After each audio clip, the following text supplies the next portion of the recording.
I am pleading with LeBron James as a father. Stop this. Stop this. He has played 44 minutes. He has scored 4 points. He is shooting 1 of 16 from the field, 0 for 7 from three-point range. How are you doing him favors? We know that he's not ready yet.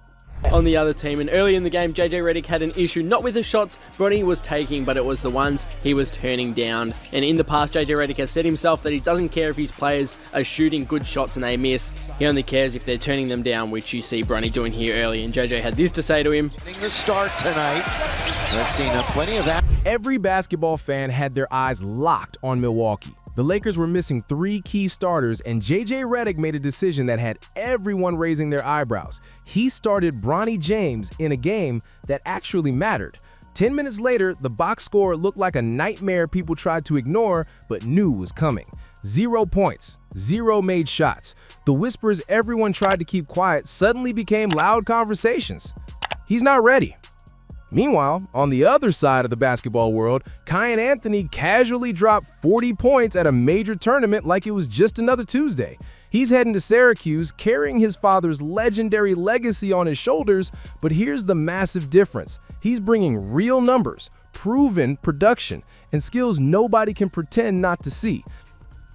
One of the greatest we have ever or will ever see, who is a basketball savant.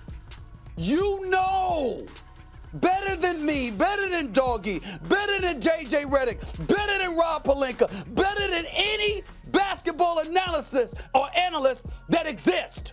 You know what these numbers mean. So let's dig into the question that's making people uncomfortable. Is Bronny James the most overrated young player in basketball right now? And did LeBron accidentally hurt his own son's career by blasting him into the spotlight way too early, long before he was built for that kind of pressure? The Milwaukee Bucks game wasn't supposed to go down like this. With LeBron out, plus Rui Hachimura and Jared Vanderbilt also sidelined, JJ Redick gave Bronny his moment. This was his second career start, but the first one where the pressure was actually real and the stakes mattered. Everything went sideways faster than anyone expected. Bronny played just 10 minutes, fewer minutes than 3 guys coming off the bench. He took 2 shots, both from deep, missed both, and never caught any kind of rhythm. His final stat line looked like something straight out of a bad dream. 0 points, 1 rebound, 1 assist, 1 steal, and a -6 rating in a game the Lakers still won 119-95. But what made it even brutal was what came next. JJ Redick basically confirmed what everyone watching already saw. Milwaukee's defense didn't even bother guarding Bronny. They backed off every single possession, barely looking at him on the perimeter.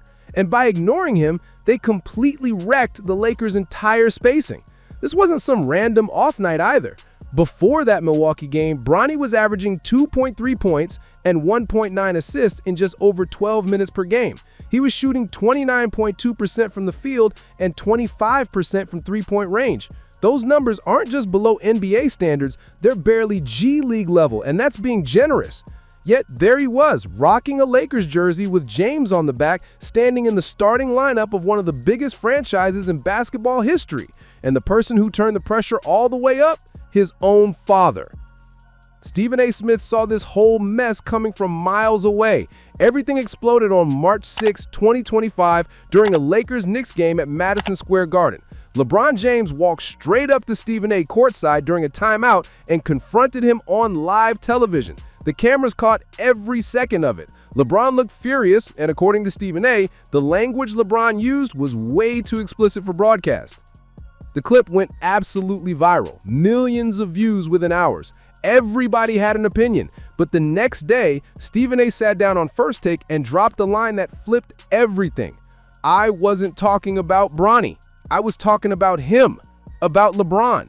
When you know that at this particular moment in time, he may not be worthy of that just yet, why put him in that position?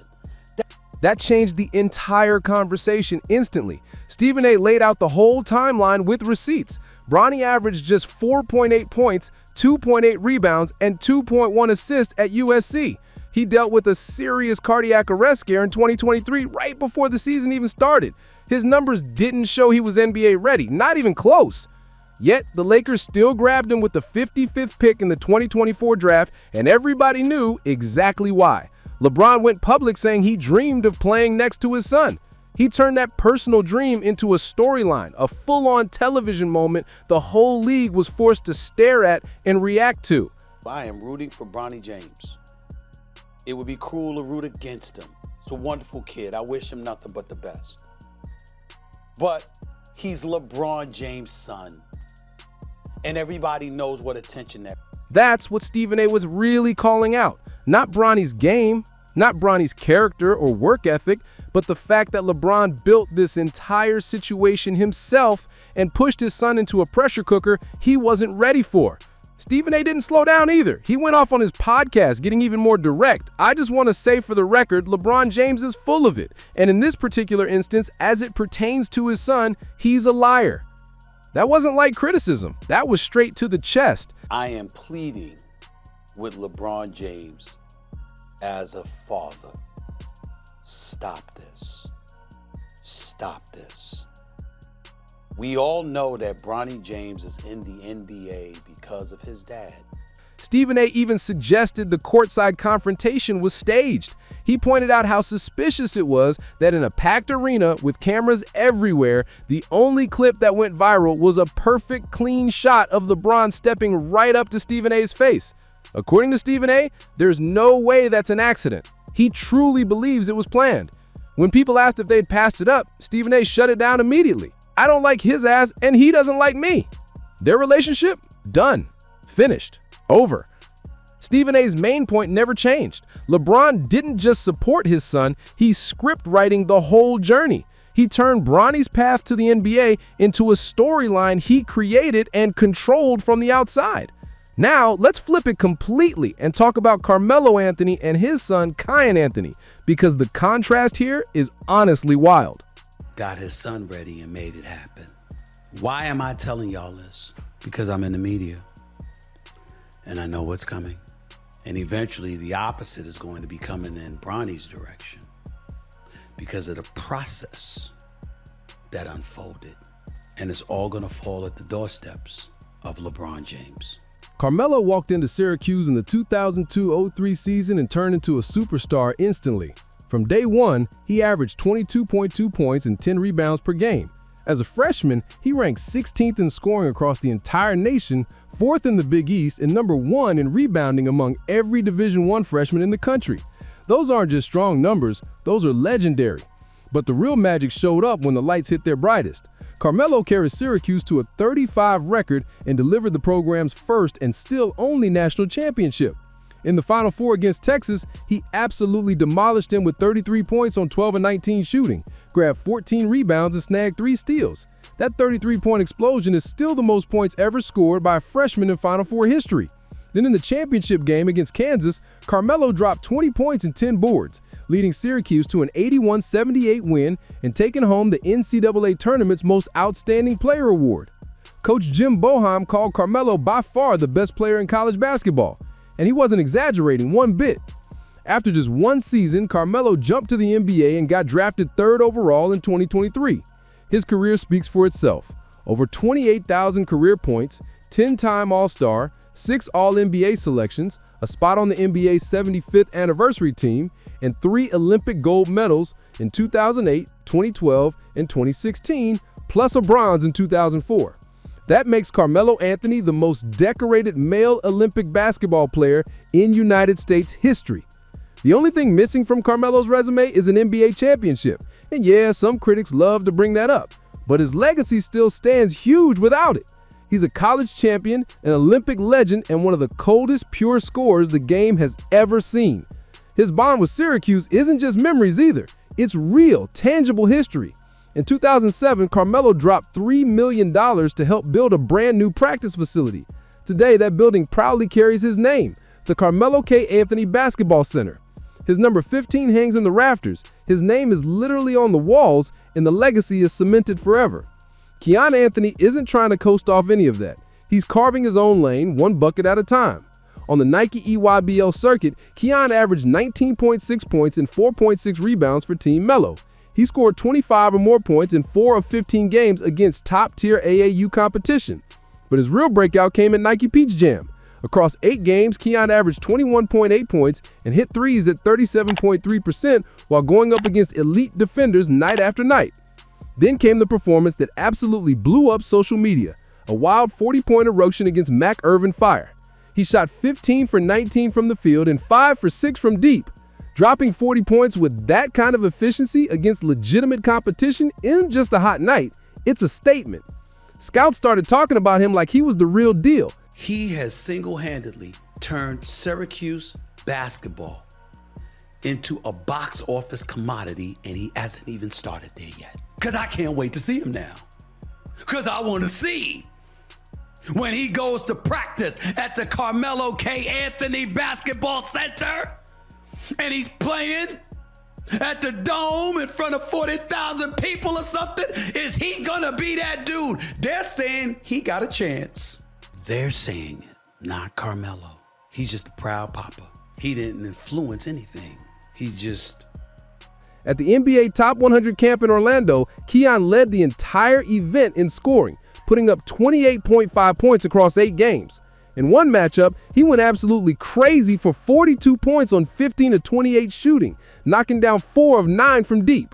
This is a 6'5" scorer ranked 36th in the ESPN 100, pulling up to real events, doing real work, and dominating legit camps packed with top-tier talent. When Kiyan committed to Syracuse on November 15, 2024, he did it live on his father's show in Brooklyn. He looked straight into the camera and said, "Now we're going to get to work." You could feel how real it was. Kiyan isn't trying to be Carmelo. He's trying to be Kiyan, earning every single step of this journey with production and skill, not just the famous last name. Here's what separates these two stories completely. Carmelo stayed low-key. He stayed patient. He stayed out of the cameras entirely when it came to his son's grind and development. He let Kiyan fight through AAU battles, stack highlights, and build his own name with real work and real production. Stephen A. Smith said this directly. This was the one time LeBron should have acted like Carmelo. Quiet, supportive, and hands-off. And the results speak volumes. Kiyan is stepping into Syracuse with legitimate accomplishments already on his resume. He's not there because his dad forced anything or pulled strings behind the scenes. He's there because he earned it with buckets, consistency, and real on-court impact that scouts simply couldn't overlook. For Bronny, the criticism never stops. It's constant, loud, and straight-up harsh. One Laker fan tweeted, "As a Laker fan, dude is garbage and wasting a roster spot." Another person jumped in saying that's why he belongs in the G League. Even his G League numbers, 18.6 points, 4.8 assists, and 4.6 rebounds across 18 games aren't shocking anyone or flipping the narrative. His defenders keep saying he just needs more time. They bring up his recovery from cardiac arrest. They mention the insane pressure of playing next to his father. They point to all the unrealistic expectations thrown on him. But here's the simple truth that cuts through every excuse. He's not producing at an NBA level right now, and his roster spot is blocking other players who could actually step in and help the Lakers win games today. So is Bronny James more overrated than Kiyan Anthony? Absolutely. No debate. It's not even close. Kiyan Anthony isn't overrated at all. He's rated exactly where he belongs based on what he's actually done on the court. He's backed by elite AAU performances, strong high school showings, and an obvious work ethic everyone can see with their own eyes. Kiyan is a top 40 recruit because he earned that spot, not because of who his father is. Bronny James is the perfect example of someone getting pushed way beyond what his actual game shows. He's in the NBA because his dad is LeBron James. That's the truth, and everybody knows it. His numbers don't justify the roster spot, and his play doesn't justify the minutes he's getting. LeBron wanted that emotional father-son moment on an NBA court. He wanted to make history, and he got it. But there was a price, and Bronny is the one carrying that weight every night.